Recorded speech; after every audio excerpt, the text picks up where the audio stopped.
Hello everyone.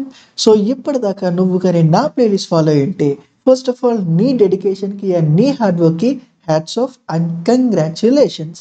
ఎందుకు అంటావా?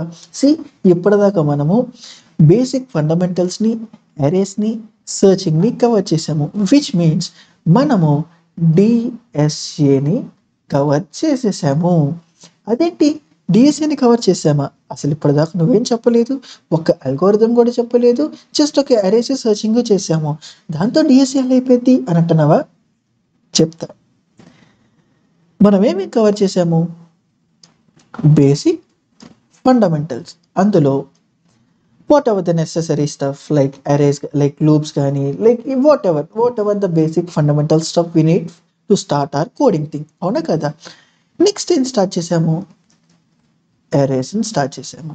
దాని తర్వాత సర్చింగ్ని స్టార్ట్ చేసాము. అవునా కదా? ఇఫ్ ఇన్ కేస్ నువ్వు కానీ నా వీడియో ఫస్ట్ టైం ఏంటంటే, నేను తెలుగులో డిఎస్సిని స్క్రాచ్ నుండి తెలుగులో ఫ్రీగా చెప్తున్నాను. ఒక్కసారి ఛానల్ని చెక్ చేయి.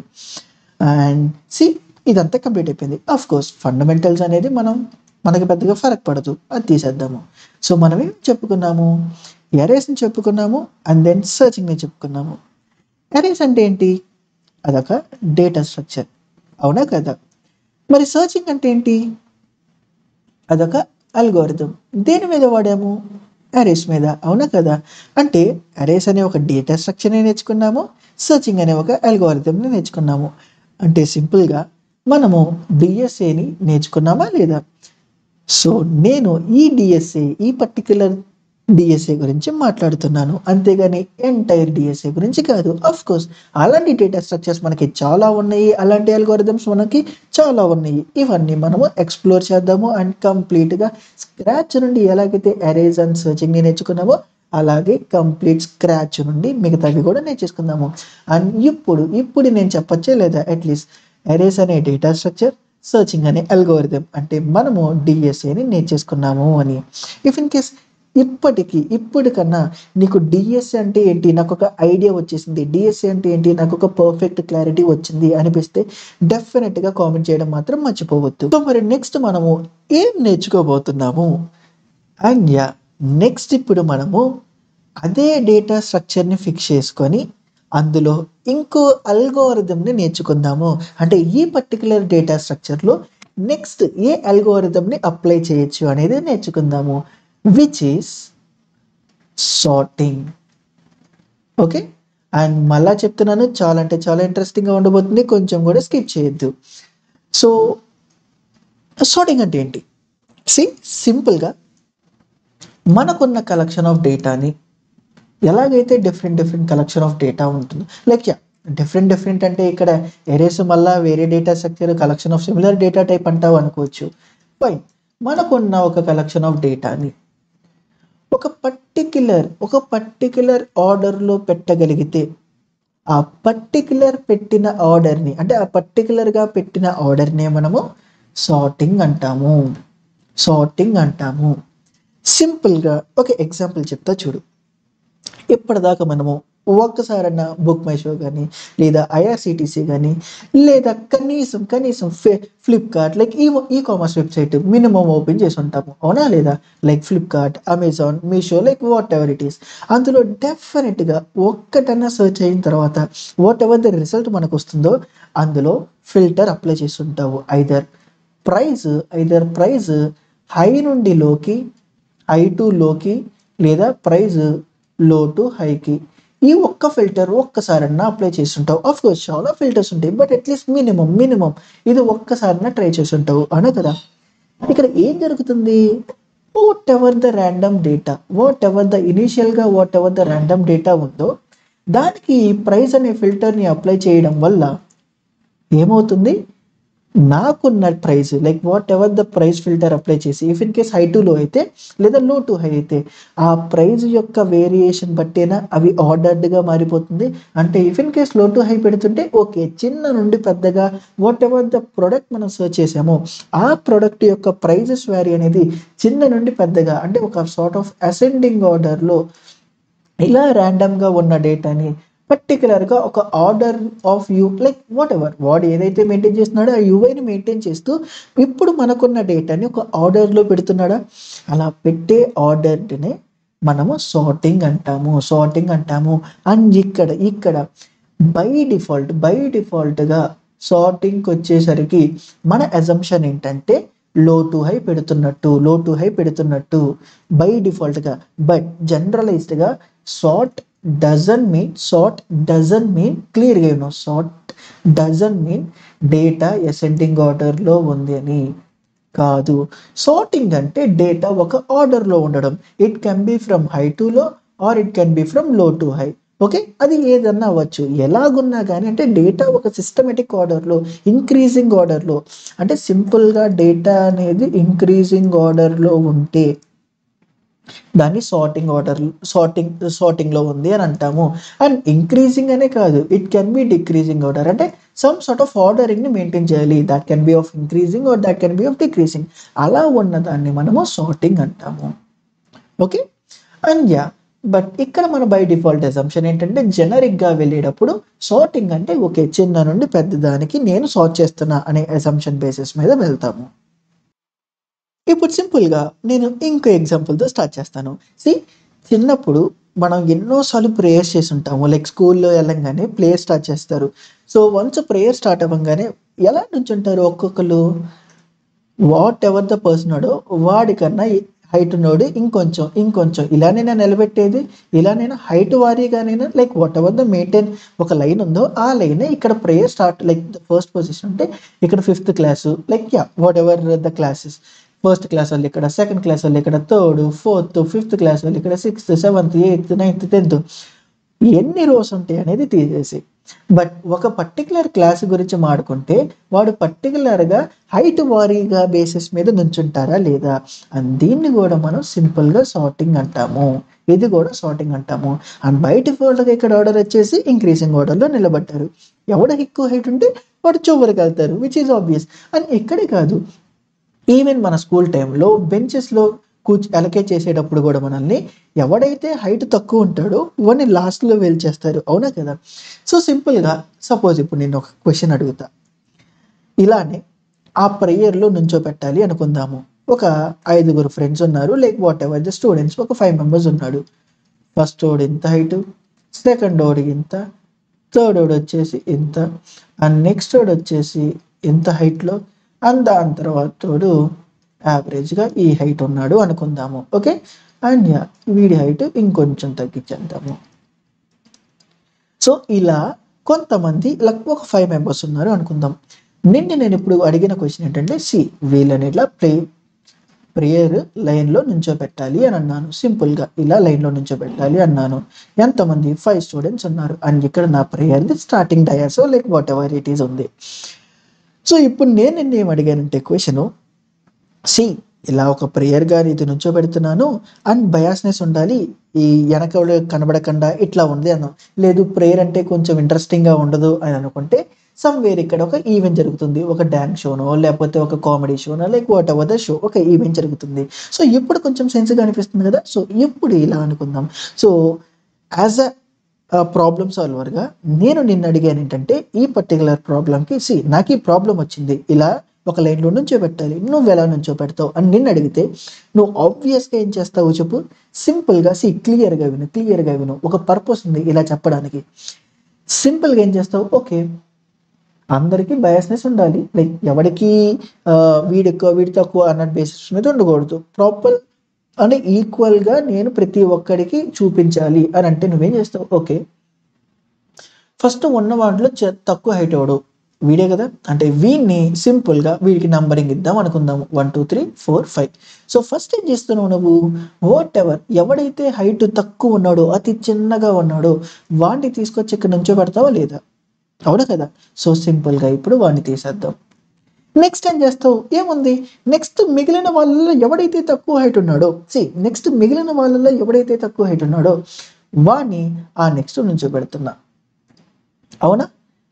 దాని తర్వాత ఏం చేస్తున్నావు, సేమ్ అదే ఇప్పుడు మిగిలిన వాళ్ళలో ఎవడైతే తక్కువ ఉన్నాడో వాడిని నుంచో పెడతా, సెకండ్ వాడు వీడున్నాడు, నెక్స్ట్ ఆ మిగిలిన వాళ్ళలో వీడు ఉంటాడు, అవునా కదా? నెక్స్ట్ వీడిని తీసేస్తే దాని తర్వాత మిగిలిన వాళ్ళలో ఈ 5 అయినా వీడు, అండ్ ఎట్ ద లాస్ట్ ఎవడైతే లాస్ట్గా హైట్ ఉన్నాడో వాడినైనా ఈ చివరి నుంచి పెట్టేది.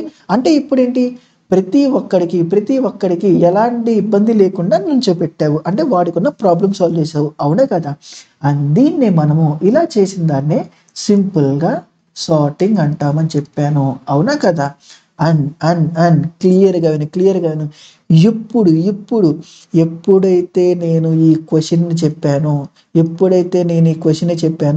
ఈ క్వశ్చన్కి నువ్వు ఎలాగైతే రియాక్ట్ అయ్యి ఏముంది ప్రతిసారి చిన్నోడిని పిక్ చేయి, ప్రతిసారి హైట్ షార్ట్గా ఉన్నోడిని పిక్ చేయి, ఫస్ట్ పెట్టు, నెక్స్ట్గా ఉన్న షార్ట్ అని పిక్ చేసి సెకండ్గా పెట్టు, నెక్స్ట్గా ఉన్న షార్ట్ అని థర్డ్లో పెట్టు, నెక్స్ట్గా మిగిలిన ఫోర్త్గా అనిపించిన షార్ట్ వన్ ఇక్కడ పెట్టు, నెక్స్ట్గా మిగిలిన షార్ట్ వన్ ఇక్కడ పెట్టు అని ఎలాగైతే ప్రతిసారి ఉన్న జనాభాలో అతి తక్కువ హైట్ ఉండి పిక్ చేసుకొని ఇక్కడిక్కడే అరేంజ్ చేసుకుంటా వెళ్ళావో దాన్నే దాన్నే దాన్నే మనము అఫీషియల్గా సెలక్షన్ సార్ట్ అంటాము.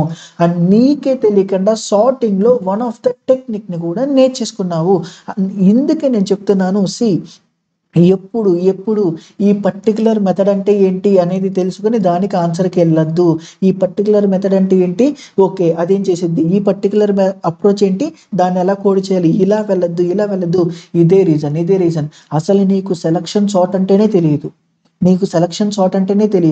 నేను ఒక చిన్న డెఫినేషన్ చెప్పా, సార్టింగ్ అంటే ఏంటి, అరేంజింగ్ చేయడం. Either it can B increasing order, either it can be decreasing order. నేను చెప్పిన ఒక ఎగ్జాంపుల్కి నీ అంతరకు నువ్వే పర్ఫెక్ట్గా చిన్నోని పిక్ చేసుకున్నావు. ఇక్కడ పెద్దోని ఎందుకు పెట్టలేదు, విచ్ ఈజ్ ఆబ్వియస్ సెన్స్ కాబట్టి.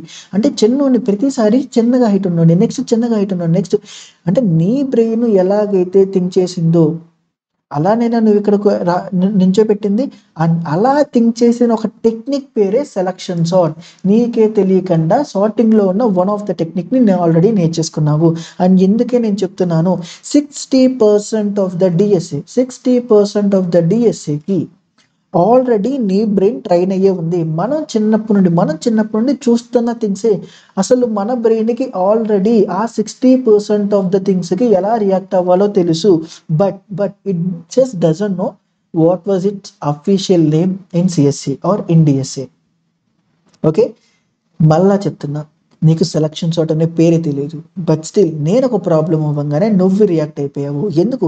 అరే నీ బ్రెయిన్కి ఆల్రెడీ తెలుసు. ఇదే కాదు నేను చెప్తాను కదా, 50-60% ఆఫ్ ద ప్రాబ్లమ్స్ ఆల్రెడీ నీకు నీ బ్రెయిన్కి ఎలా రియాక్ట్ అవ్వాలో తెలుసు. బట్ నువ్వు భయపడుతున్నావు అంతే. నాకు డిఎస్ఏ రాదేమో, వామ్మో పెద్ద పెద్ద కోడులు చేయాలి, మనం వెళ్ళాడైద్ది, ఇలా భయపడుతున్నావు కాబట్టి నువ్వు ఒక స్టెప్ ఏలిపోతున్నావు. ఫస్ట్ ఆ భయాన్ని తీసేసేయి. డిఎస్ఏ అంటే ఏమీ లేదు. నీ బ్రెయిన్ ఎంత థింక్ చేయగలదు, నీ బ్రెయిన్ ఎంత పర్ఫెక్ట్గా థింక్ చేయగలదు. జస్ట్ ఇది ఒక రీజనింగ్ టైప్. నువ్వు ఎంత బెటర్గా ఆలోచిస్తే అంత బెటర్గా డెవలప్ అవుతావు. ఓకే, భయాన్ని తీసేయి. అండ్ ఇదే ప్రూఫ్. నీకు సార్టింగ్ అంటే తెలియదు, ఒక డెఫినేషన్ చెప్పంగానే ఆటోమేటిక్గా నీ బ్రెయిన్ నాకు ఉన్న ప్రాబ్లంకి ఆన్సర్ ఇచ్చేసింది. అండ్ రియల్ లైఫ్లో సిఎస్సి టెర్మినాలజీలో లేదా డిఎస్ఏ టెర్మినాలజీలో లేదా సార్టింగ్ అనే టెర్మినాలజీలో నువ్వు ఏదైతే అప్రోచ్ చెప్పావో ఆ అప్రోచ్ అఫీషియల్ పేరు కూడా ఉంది. ఓకే, మరి ఇప్పుడు ఎన్ని టెక్నిక్స్ ఉన్నాయి సార్టింగ్లో? లైక్ ఇప్పుడు నువ్వు కాబట్టి ఇలా రియాక్ట్ అయ్యావు, ఇంకొని అడిగితే ఇంకోలాగా ఆలోచించి చెప్పొచ్చు కదా. లైక్ ఇలా ప్రతిసారి మినిమంనే పిక్ చేసుకోడేమో, వాడెట్టి ఇంకో రకంగా ఆలోచిస్తాడేమో. సో అసలు మనకి ఎన్ని రకాలు ఉన్నాయి సార్టింగ్లో, అంటే ఇన్ని రకాలు ఉన్నాయి. నువ్వు ఇప్పుడు ఏదైతే స్క్రీన్ ఇమేజ్ చూస్తున్నావో అన్ని డిఫరెంట్ వేస్ ఆఫ్ సార్టింగ్ చేయొచ్చు. అంటే ఒక డేటాని ఒక systematic pattern, it can be of increasing order and it can be decreasing order. And నేను మళ్ళీ చెప్తున్నా, ప్రతిసారి నేను సార్ట్ అనే వర్డే వాడతాను. బై డిఫాల్ట్ నీ అజంప్షన్ ఎలా ఉండాలి అంటే it can be of increasing, it can be of decreasing. అంటే ఒక సిస్టమేటిక్ ఆర్డర్ ఉంది అనే అజంప్షన్లో వెళ్ళు. ఇంక్రీజింగ్లో ఉండిద్దా, డిక్రీజింగ్లో ఉండిద్దా, ఇలా కన్ఫ్యూజ్ అవుద్దు. సార్టింగ్ అంటే ఒక సిస్టమేటిక్ ఆర్డర్ ఉంది, it can be of increasing, decreasing. Okay, so come to this. మరి ఇన్ని టెక్నిక్స్ ఉన్నాయి. మరి ఇవేనంటే ఇవి జస్ట్ అఫీషియల్గా రికగ్నైజ్ అయినవి. ఇవే కాకుండా ఇంకా బోల్డ్ ఉన్నాయి. అండ్ ఇదే కాదు, ఇప్పుడే ఇవి వచ్చినాయి, ఇంకో 6 నెలల తర్వాత వస్తే ఇంకో 3-4 పెరగచ్చు, మరి ఇవన్నీ చేయాలా, ఇవన్నీ నేర్చుకోవాలా? వామ్మో, నా వల్ల కాదు. ఏదో సర్చింగ్ అంటే నువ్వు లీనియర్ సెర్చ్, బైనరీ సెర్చ్ అంటే ఎలాగోలా అర్థమయ్యింది, దాన్ని గెట్ ఆన్ చేసుకుని వచ్చా. మరి ఇప్పుడు నువ్వు నాకు ఈ 30 చెప్తావా అంటే, అరే మనమేమి పిహెచ్డి చేయట్లేదు ఇక్కడ. మనమేమి సార్టింగ్స్ మీద పిహెచ్డీలు చేయట్లేదు. ఆ 30 నేర్చుకోవడానికి ఇప్పుడు 30 నేర్చుకుంటావు, రేపొద్దున ఇంకోటి వస్తే, దాని తర్వాత ఇంకోటి పెరిగితే, ఇవి పెరుగుతూనే ఉంటాయి. ఒక్కొక్కడు ఎంతమంది పబ్లిష్ చేసి ఆ పేపర్ యాక్సెప్ట్ అయితే అన్ని వస్తాయి. ఏమో రేపొద్దున నీకే ఒక ఆలోచన వచ్చి దాన్ని ఇంప్లిమెంట్ చేస్తే అది ఇంకో సార్టింగ్ అయ్యిద్ది. అప్పుడు నీకు నచ్చిన పేరు పెట్టుకుంటావు. మరి ఇక్కడ ఏవి ఇంపార్టెంట్, మనం ఏం కవర్ చేయబోతున్నాము, which is most important thing. ఇందులోవి అన్నీ కావాలి అంటే అక్కర్లా, ఎవ్వడికి అక్కర్లా. అండ్ వన్ మోర్ పాయింట్ చెప్తున్నా, ఏ టాపిక్నైనా ఉన్నాయి కదా అని ఇన్డెప్త్గా వెళ్ళడం కాదు. ఎంతెంత నేర్చేసుకుంటున్నావు అనే దానికన్నా ఎంత నేర్చుకోవాలి, ఇది తెలిసినోడు మాత్రమే పర్ఫెక్ట్గా డిఎస్ఏని నేర్చుకోగలడు. ఇది మోస్ట్ ఇంపార్టెంట్. ఎంతో కంటెంట్ ఉంది అన్నీ నేర్చేసుకుంటా అంటే కాదు. ఒక్కొక్కటి ఎంతగా నేర్చుకోవాలి, ఎంత పర్ఫెక్ట్గా నేర్చుకుంటే నాకు సరిపోతుంది, ఇది తెలిసినోడు.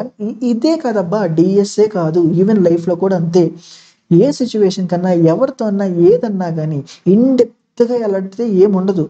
ప్రతిదానికి ఒక లిమిట్లో నేర్చుకో. అంటే ఈ పర్టికులర్ టాపిక్కి నాకు ఎంత ఉంటే బెటర్ అనేది ఐడెంటిఫై చేయడం స్టార్ట్ చేయి ఎప్పుడు నుండి అన్నా. ఓకే, మరి ఇక్కడ మనం ఏమేం కవర్ చేస్తాము? మనం ఇక్కడ బబుల్ సార్ట్ అంటే ఏంటి, సెలక్షన్ సార్ట్ అంటే ఏంటి, ఇన్సర్షన్ సార్ట్ అంటే ఏంటి, మర్జ్ అంటే ఏంటి, లైక్ మర్జ్ సార్ట్ ఎలా చేయాలి, క్విక్ సార్ట్ ఎలా చేయాలి, అండ్ హీప్ సార్ట్ ఎలా చేయాలి, అండ్ దెన్ సైకిల్ సార్ట్ ఎలా చేయాలి, cyclic sort or cycle sort, whatever it is. ఈ 7 మనము ఫోకస్ చేస్తాము. ఓకే, అండ్ మిగతా అసలు మనకి అక్కర్లేదు. అక్కర్లేదంటే నేను అక్కర్లేదు అనే స్టేట్మెంట్ మళ్ళీ నువ్వు ఓకే అక్కర్లేదని చెప్పేశాడు, ఇక మనకు అక్కర్లేదు, సో నేను అక్కర్లేదు అనే స్టేట్మెంట్ని పాస్ చేయట్లా. ఇవి ఉంటే most of the things solve అయిపోతాయి. ఇఫ్ ఇన్ కేస్ నీకు ఇంట్రెస్ట్గా అనిపిస్తే వెళ్ళి చెక్ చేయి. అంతేగాని మళ్ళీ చెప్తున్నా, ఒరు బాబు 30 చూపించేశాడు, 30 చూడాలని వీడియో అర్జెంటుగా పాస్ చేసేసి గూగుల్లోకి వెళ్ళిపోయి ఒక్కొక్క దాన్ని టైప్ చేసుకొని అక్కర్లా. మినిమం రిక్వైర్మెంట్ ఇవి చాలు, ఇవి సరిపోతాయి. ఓకే, మరి ఈ రిక్వైర్మెంట్లో కూడా అంత ఈజీగా ఉంటాయా, లేకపోతే ఇప్పుడే స్ట్రైట్ ఫార్వర్డ్గా మనం అన్నీ కవర్ చేసేస్తామంటే కవర్ చేయము. Bubble sort fine. ఈ మర్జ్ సార్ట్ లేదా క్విక్ సార్ట్, వీటికి బేసిక్గా లైక్ ఈ 4-5 ఏమైతే ఉన్నాయో వీటికి రికర్షన్ అనే కాన్సెప్ట్ తెలియాలి, which is most important for DSA also. ఎలాంటి టెన్షన్ పడకు. నేను నా సైడ్ నుండి నీకు 100% అష్యూరెన్స్ ఇస్తా. ప్లేలిస్ట్ని ఫాలో అవుతా వెళ్ళు. రికర్షన్ వన్స్ అయిపోయిన తర్వాత అసలు నీకు రికర్షన్ అంటే భయం కూడా ఉండదు, కొంచెం కూడా ఉండదు. అలా చెప్తా రికర్షన్ని. And come to this point. So బేసిక్గా ఏంటంటే మర్జ్ సార్ట్కి క్విక్ సార్ట్కి మనకి రికర్షన్ బేసిక్ ఐడియా ఉండాలి. సో ఈ రెండింటిని మనము రికర్షన్ కవర్ అయిపోయిన తర్వాత లైక్ వన్స్ రికర్షన్ మీద ఓకే ఇక నాకు కాన్ఫిడెన్స్ వచ్చేసింది, నేను బై హార్ట్ చెయ్యక్కర్లా, రికర్షన్ అనేది జస్ట్ ఒక అప్రోచ్, అది కూడా అసలు పెద్ద ఇదేం కాదు అనుకున్నప్పుడు మనము వన్స్ రికర్షన్ బేసిక్ థింగ్స్ అయిపోయిన తర్వాత అప్పుడు ఈ మర్జ్ సార్ట్ని క్విక్ సార్ట్ని చూసేద్దాము. ఓకే, మరి ఇందులో ఇంకోటి హీప్ సార్ట్. బేసిక్గా హీప్ సార్ట్ అనేది ఏంటంటే హీప్ డేటా స్ట్రక్చర్లో, అంటే హీప్ అనే ఒక డేటా స్ట్రక్చర్ ఉంది, ఈ హీప్ డేటా స్ట్రక్చర్లో సార్టింగ్ ఎలా చేయాలి అనేది హీప్ సార్ట్ అనమాట. సో ఈ హీప్ సార్ట్ని కూడా చూద్దాము, బట్ ఇప్పుడే కాదు. హీప్ డేటా స్ట్రక్చర్ అయిన తర్వాత లైక్ ఆన్ ద గోలో హీప్ డేటా స్ట్రక్చర్ గురించి మాడుకుంటున్నప్పుడు సో అప్పుడు మనము కవర్ చేద్దాము. సో ఇప్పుడు మనము ఈ పర్టికులర్గా what ever the sorting playlist ఉందో లేకపోతే వాట్ ఎవర్ ద క్వశ్చన్స్ చేస్తామో వాటికి మనము bubble sort, selection sort, insertion sort and cyclic sort వీటి బేసిస్ మీద చేద్దాము. అని ఇఫ్ ఇన్ కేస్ ఆల్రెడీ నీకు అవేర్ అయ్యి ఉంటే అదేంటి ఇవి చాలా స్లోగా పర్ఫామ్ చేస్తాయి కదా మరి అని అంటే కంగారే పడకు మనం వాటి తగ్గట్టు క్వశ్చన్ సాల్వ్ చేద్దాం. ఇఫ్ ఇన్ కేస్ నీకు టైం కాంప్లెక్సిటీ గురించి చెప్పి కన్ఫ్యూజ్ అయినా ఇఫ్ ఇన్ కేస్ మనకి బెటర్గా కావాలి అంటే అలా బెటర్గా ముందుగానే ఆ ప్రాబ్లమ్ని డిజైన్ చేసేసుకొని ఆ ప్రాబ్లమ్కి తగినట్టు బెటర్ అప్రోచ్గా వచ్చే సార్టింగ్ని వాడేసి దాని తర్వాత మనము ఆ క్వశ్చన్ని ప్రాబ్లం చేద్దాం, లైక్ సాల్వ్ చేద్దాము. ఓకే, సో ఎలాంటి టెన్షన్ పడకు. నువ్వు చేయాల్సిందల్లా ఒకటి, క్లియర్గా స్కిప్ చేయకుండా వీడియోస్ని ఫాలో అవ్వడం. రెండోది, మొత్తం విన్నాక కామెంట్ చేయడం మాత్రం మర్చిపోకుండా కామెంట్ చేయడం. ఓకే, నీ నుంచి నాకు కావాల్సిందే, మిగతాదంతా నేను చూసుకుంటా. నువ్వు జస్ట్ వీడియోస్ విను చాలు. ఓకే, సో ఈ వీడియోకి అయితే అంతే. మనం నెక్స్ట్ వీడియోలో ఇందులో మనం ఫోకస్ చేస్తున్న 4టిని ఒక్కోటి కంప్లీట్ అనాలిసిస్తో అసలు అరే ఇక నేను గుర్తు పెట్టుకోకర్లా అనేలాగా మనం నేర్చుకుందాము. సేమ్ ఎలాగైతే ఎరేస్ని సర్చింగ్ని నేర్చుకున్నామో మిగతా కాన్సెప్ట్స్ కూడా అంతే ఉండబోతున్నాయి. అండ్ నీ నుంచి నాకు కావాల్సింది ఒక్కటే, నీకు నిజంగా నచ్చి నిజంగా నీకు హెల్ప్ అవుతుంది అంటే నువ్వు నీ ఫ్రెండ్కి ఒక్క ఫ్రెండ్కి షేర్ చేయి, స్ప్రెడ్ చేయి. నువ్వు నాలెడ్జ్ నేర్చుకుంటున్నావు, సో నువ్వు సమ్ కంటెంట్ నేర్చుకుంటున్నావు కదా, ఆ నాలెడ్జ్ని స్ప్రెడ్ చేద్దాం మనము, సో దట్ వేరే వాళ్ళు కూడా నేర్చుకుంటారు. ఎవరికైతే నిజంగా డిఎస్ఏ కావాలి, మనకి తెలుసు డిఎస్ఏ ఎంత ఇంపార్టెంట్ ప్లేస్మెంట్స్కి. ఇఫ్ ఇన్ కేస్ ఎవరికైతే అవేర్నెస్ లేదో మనమే క్రియేట్ చేసి స్ప్రెడ్ చేద్దాము, సో దట్ వాళ్ళు కూడా నేర్చుకొని ఆ కాన్ఫిడెన్స్ని తెచ్చుకుంటారు, ప్లేస్మెంట్స్ని క్రాక్ చేయొచ్చనే కాన్ఫిడెన్స్ని తెచ్చుకుంటారు. Okay, so that's it for this video. Thank you.